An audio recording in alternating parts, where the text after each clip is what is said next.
Joining me now live for more on this is rights activist Zikorah Ibeh. We thank you for joining us on TVC News. Thank you for having me. Good evening. Now, according to the police, the protesters will be charged, those arrested, and here are the charges: conspiracy, breach of public peace, and flouting COVID-19 protocols. What's your take on this? Well, we also what happened today. The protesters were peacefully protesting.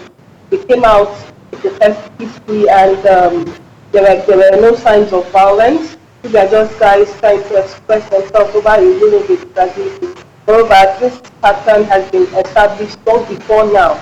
The pattern of suppression of protest, even before today, that protesters will come out to protest and they will be brutalized by the government. So this is not about violating public peace, because we know that that's what is the case. We have seen videos on social media of protesters being beaten up, but for saying nothing, or just standing and expressing their views. We've seen videos of protesters being brutalized, being cramped into Black Maria, being cramped in 10s, in 20s. What are they being arrested for when the very authority that ought to protect them from COVID-19 is even increasing the prospect of COVID-19 by having protesters cramped together inside the Black Maria, dehumanize their clothes off their bodies? So it's not about protesters violating the law, because that's the false representation of what happened today. It's also what happened today, and entirely false to accuse protesters of violating public. But Zikorah, the events of 2020 are only too fresh in the minds of Nigerians, particularly Lagosians. Do you perhaps suppose that the police was trying to avoid an escalation of events, protests now, into violence? Yes, we understand the tensions, especially from both sides. We understand the tension of the concerns of security agencies, and also understand the concerns of protesters too. But here is the major irony. The major irony is that the protest that happened because of the police brutality is still happening, and yet the very authorities have not still learned anything from it at all. If there's anything we are supposed to have learned from last year, it is that police brutality is no longer an acceptable trend, or we no longer accept police brutality. But it's an irony to still witness the very thing. We had a lot of people come out to the streets last year. It's an irony to still see that very thing happening. And as a matter of fact, what should be the security agency's role during protest? Is it to ask people not to protest again?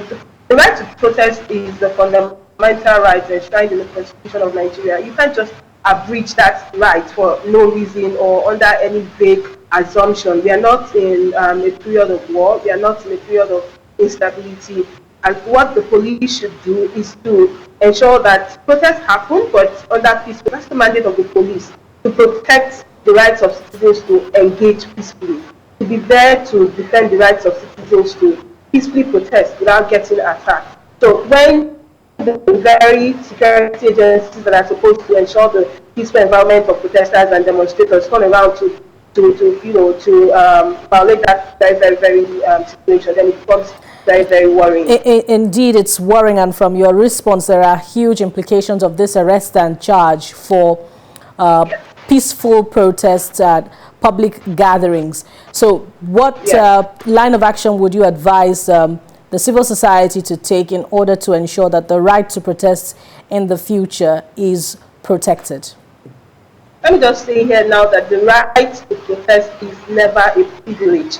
The right to protest is a fundamental freedom guaranteed to everyone in Nigeria, guaranteed to every legitimate citizen in the country. So right now, the legitimate thing to do would be to ask the Lagos State government, and the Commissioner of Police of Lagos State to release unconditionally all protesters who were arrested today, and the civil society to engage with government and also well-meaning citizens to ensure that the rights and freedoms of citizens are not abridged under any condition, and citizens are allowed to express their views and opinions, of course, under peaceful conditions and under democratic conditions. Yes, indeed, Zikorah Ibeh, we thank you for your time on TVC News.